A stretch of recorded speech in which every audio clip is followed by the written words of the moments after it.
We start with Sefer Shmiras Haloshon, so primary deterrent. Among the root causes of speaking Lashon Hara is one says that it is permissible, meaning that one convinces himself that his given statement is not Lashon Hara, when in fact it is. So basically a person the question would be a good question, if he never studied or she never studied laws of Lashon Hara minimum 3 or 5 or 100 times.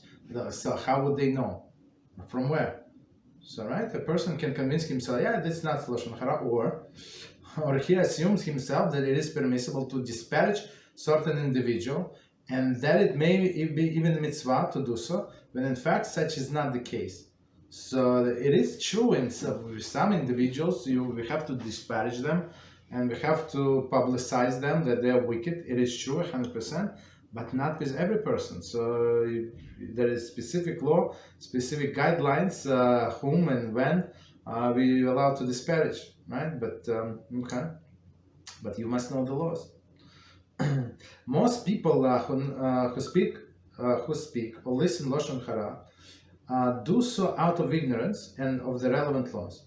Thus, there is no alternative to study the laws, right? I mean, okay, even though they speak out of ignorance, is it going to help them? It's not going to help them, right? Person must learn. So if he has the time, he had the time on his hand, right? And instead he was watching sports. So a person would be punished 100%, as he did all of this transgression intentionally. Why? Because Hashem gave him respite. He gave him time, right? To study Torah, and he did not. He was watching sports, right? That's the thing. Thus, there is no alternative to studying this law. I mean, what is that alternative? We must study, as put forth in the Sefer Chofetz Chaim. Every Jew must be fluent in the fine details of the law's proper speech, in order to know exactly what may or may not be spoken, and so that one can perceive as far-reaching effects of a negative speech. So Chofetz Chaim is very clear. So everybody must be expert in the laws of Shmiras Haloshon, right? And in order to know when and how you can use your speech, right?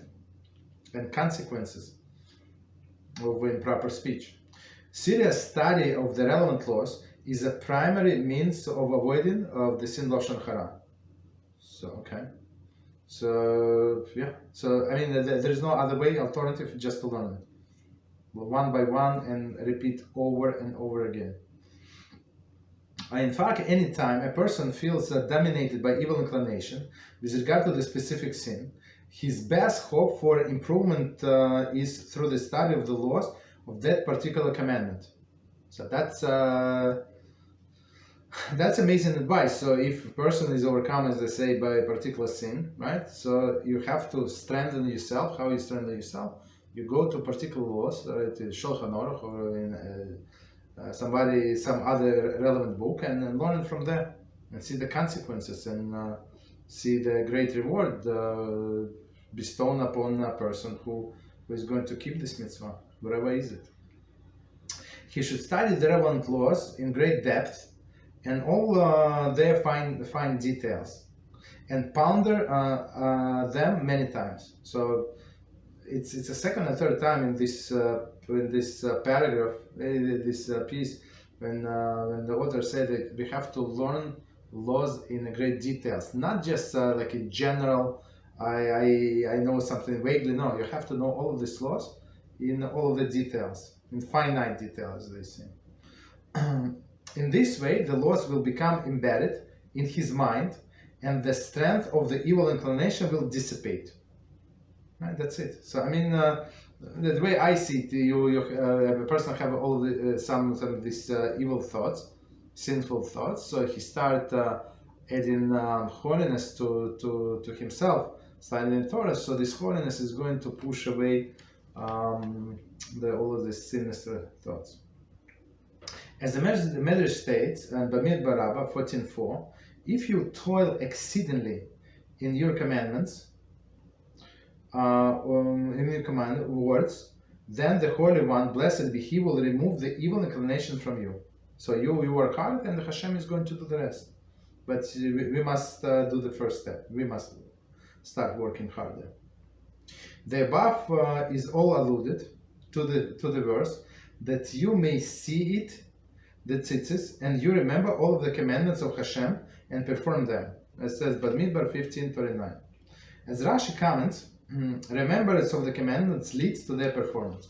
So that's why we wear tzitzis out, right? So everybody can see, and it's not for everybody. It's for us.